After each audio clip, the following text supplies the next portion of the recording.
सद्गुरू श्री ब्रह्मचैतन्य महाराज गोंदवलेकर यांचं प्रवचन 7 डिसेंबर. नाम आणि प्रेम ही जुळी भावंडे आहेत. साधारण प्रापंचिकाची ओढ विषयाकडे असते. आज सुख कशात आहे एवढेच तो बघतो आणि विषयात तो इतका तल्लीन होतो की जगालाही तो तुच्छ मानतो. विषय शेवटी दुःखालाच कारणीभूत होतात हे तो विसरतो.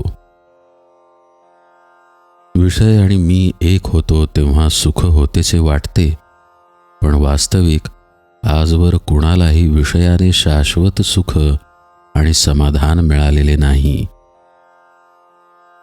असे सुख आणि समाधान मिळवण्यासाठी आपली वृत्ती भगवंताच्या ठिकाणी स्थिर ठेवणे हा एकच उपाय आहे. वृत्ती नेहमी एकाकार व्हावी, पण ती विषयात न होता नामात व्हावी, हेच सर्व संतांचे सांगणे आहे.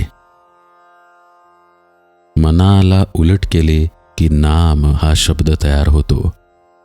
याचा अर्थ असा की नाम घेणे म्हणजे मनाची विषयाकडे असलेली ओढ उलटी फिरवणे. नाम म्हणजेच न मम, प्रपंच माझा नाही म्हणून करणे म्हणजेच नाम घेणे. मी जितकी प्रपंचाची काळजी घेतो तितकी नामाची घेतो का याचा प्रत्येकाने विचार करावा. प्रपंचातले आपले कर्तव्य अगदी मनापासून केल्यावर जी परिस्थिती निर्माण होईल तिच्यामध्ये अत्यंत समाधानाने राहून नामस्मरणात काळ घालवावा. निर्गुणाला एक जुळे झाले ते म्हणजे नाम आणि प्रेम. दोन्ही एकमेकांना अतिशय चिकटून आहेत.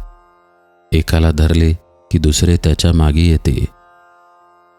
आज आपले प्रेम अनेक वस्तूंवर, व्यक्तींवर, पैशावर, विद्येवर, देहावर, लौकिकावर गुंतले आहे.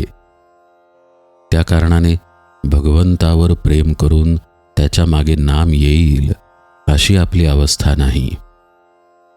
गोपींची तशी अवस्था होती, पण आपण नामाला वश करून घेऊ शकतो. ते झाले की भगवंताचे प्रेम आपोआप येईल. घरादारावर प्रेम सहवासाने बसते, मग नामाचा सहवास केला तर प्रेम का लागणार नाही. खरोखर या जगात कुणाच्या बुद्धीला पचवता आल्या नाहीत अशा कितीतरी वस्तू आहेत. मुलाला आपल्या बापाचे बारसे पाहणे जसे शक्य नाही, तसे मी कोण हे बुद्धीने ओळखणे शक्य नाही. खरी सत्य वस्तू कल्पना, बुद्धी आणि तर्क यांच्या पलीकडे आहे. सत्याचा शोध करायचा असेल तर सत्य ज्याने झाकले आहे ती वस्तू दूर करा, म्हणजे सत्य दिसेल. सत्य हे आपल्याला उत्पन्न करता येत नाही, पण उपाधी मात्र उत्पन्न करता येते. उदाहरणार्थ भीती, कल्पना इत्यादी आपणच उत्पन्न करतो. नदीच्या पुलावर उभे राहिले असता पायाला पाण्याचा स्पर्श न लागता देखील वाहणाऱ्या पाण्याची मजा अनुभवता येते. त्याचप्रमाणे भगवंताचे सत्यत्व ज्याच्या अंतःकरणाला पटले तो विषयामध्ये राहून देखील होणाऱ्या सुखदुःखाच्या गोष्टींकडे गंमत म्हणून बघेल आणि त्यापासून स्वतः अलिप्त राहील. सुख हे विषयात नसून आत्म्यात आहे. आत्मा सुखरूप आहे. जानकी जीवन स्मरण जय जय राम.